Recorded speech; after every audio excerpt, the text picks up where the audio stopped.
Padayon ang programa sa Philippine Coconut Authority ang pagpadaghan sa mga lubi dinhi sa Misamis Occidental. Ang buhatan sa PCE Misamis Occidental padayon nga naghatag og mga sidling sa mga lubi ngadto sa mga coconut farmers ug gani anaa na sa tulo ka klase ang sidling nga ilang ihatag sama sa tall variety, dwarf ug ang hybrid variety nga lubi. Matud pa ni Crispin Gamboa, ang acting provincial head sa Philippine Coconut Authority Misamis Occidental, nga sa mga interesado nga mga mag-uuma sa lubi moadto lang sa local government unit sa matag lugar sa opisina sa agriculture ug magpalista sa ilang pangalan nga ikaw adunay luna nga pwede katamnan og lubi.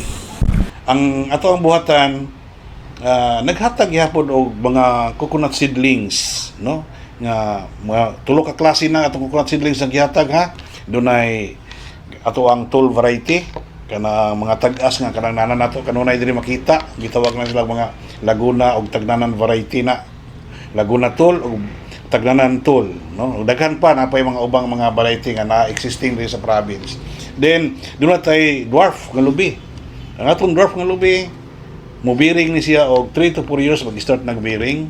Pero ang dwarf nga lubi nga atong gipili mas dagko nga bunga.